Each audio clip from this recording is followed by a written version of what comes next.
Hello everyone, আমি এই একটা বিষয় নিয়ে প্রায় 1 ঘন্টা যাবৎ গবেষণা করছি যে এটা এই পরিবর্তে এটা হলে কি হবে, ওই পরিবর্তে এটা হলে কি হবে। যেহেতু আমি এই সমস্যা ফেস করছি, আমি জানি যে আমার মতো অনেক স্টুডেন্টরাও ফেস করবে। তো কথা না বাড়িয়ে সেই মূল ভিডিওতে চলে আসি। প্রথমে আমি এখানে একটা প্রকল্প নিয়ে আজকে কথা বলবো। আমি খাতা কলমে দেখাবো না, জাস্ট কিভাবে কি হয়েছে সেটাই দেখাবো।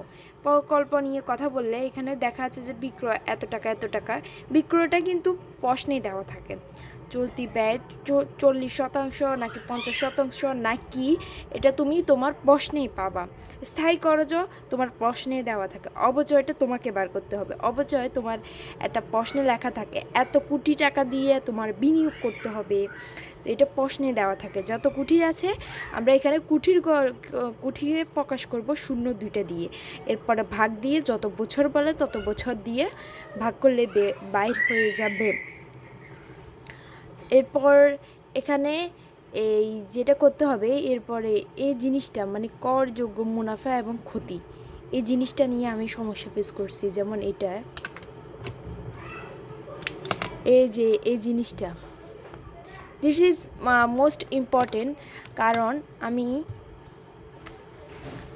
দেখতেছি যে আমার নিজেরও খুব কষ্ট হয়ে গেছে এই পার্টটা করার জন্য। যেমন এখানে আমি এ 3.20, 5.00, 33.33, এই তিনোটা মানে এখানে আমি একটু দেখাই মানে কেন আমি ফেস করছি। আমি এখানে আমার বইয়ে যে কিছু না বুঝলে তুমি বই খুলবা, বই খুললে দেখবা যে এখানে কিছু মানে উদাহরণের দিছে যেগুলো তোমার বুঝতে খুব হেল্প করবে। তো আমি এই জিনিসটা অনেকবার পড়ছি যে বিক্রয়লম্ব অর্থ থেকে স্থায়ী এবং চলতি ব্যয় এবং অবচয় বাদ দিয়ে করযোগ্য আয় বের হবে, ইত্যাদি ইত্যাদি। যা এটা আমি বলতে চাচ্ছি না। এরপরে আমি কিছুক্ষণ আগে দিয়েও করছি, মানে অনেকক্ষণ যাবত এটা নিয়ে ঘাটতেছি। যেমন 20.20 মানে সামথিং এখানে যতগুলো আছে ততগুলোই বসে দিব। 5.00, এবার প্লাস 33.333। আমি এখানে ইউটিউবে সার্চ দিছি, এইরকম সংক্রান্ত কোনো ভিডিও আমি পাই নাই, মানে খুব শর্টকাটের মধ্যে। তো যাই হোক, এটা দেখাচ্ছি, দেখছেন। এরপরে হচ্ছে আমি দেখি কিভাবে এটা মিলে। আমি অনেকক্ষণ করছি, তো যাই হোক আমি বড় করতে চাচ্ছি না। তো এবার আমি যা করছি সেটা হচ্ছে 3.20, যদি আমরা যোগটা দিই 5.00 প্লাস 33.33. আমি এখানে আমার বইয়ের প্রকল্প ক উদাহরণ করলাম। এটা হচ্ছে 66, এটা হচ্ছে মূলধনীয় আয় ব্যয় প্রাক্কলন। এটা 6 অধ্যায়, নবম ও দশম শ্রেণী বইয়ের। এরপরে এত দিব, এরপরে দিয়ে মাইনাস দিব -8.00। দেখছেন 33.53। এবার এর পরেরটাও করে দেখাচ্ছি ঠিক এই নিয়মে। আশা করছি আমার এই নিয়মটা ফলো করলে আপনারা কখনো ভুলবেন না। 5.5533.33। অনেক ক্ষেত্রে দেখা যায় যে এই অঙ্কগুলো কয়েকদিন না করলে আমরা ভুলে যাই। তো মানুষ মাত্রই ভুল হতে পারে বা মানুষ ভুলে যায়, এটা ঠিক আছে, এটা নর্মাল।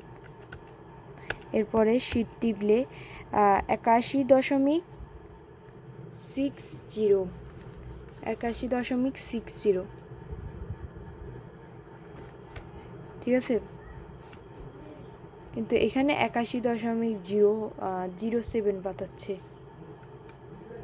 এরপরে হচ্ছে 32.00 যোগ 5.00 প্লাস 33.333 3 এরপরে মাইনাস 80.00, এরপর শিট 9.70, মাইনাস মাইনাস 667, এই -67। এবার এটাও ঠিক একই রকম, এটা হচ্ছে এত যত পাইছি, যেমন 33.53 ইন্টু 30, এই 30 পেয়ে এখানে যত পাইছি ঠিক এত বসাই দিব। এখানে হচ্ছে যদি 5-এর মানে বেশি সংখ্যা হয় তাহলে হচ্ছে এখানে 5-এর অধিক হলে এখান থেকে 1 হালত নিবে, মানে এটাই। এরপরে হচ্ছে এটা যেভাবে করছি ঠিক এভাবে 40%টা একইভাবে সেমভাবে এটা দুটোটা মাইনাস করে এত বের হবে। এটা দেখা দিচ্ছি।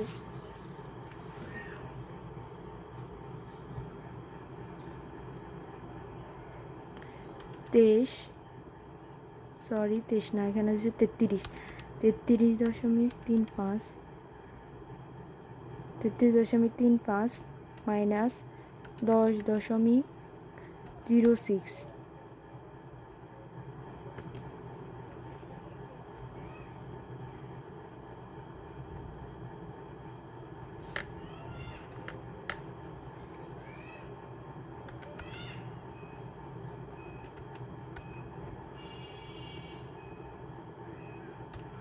মাইনাস 24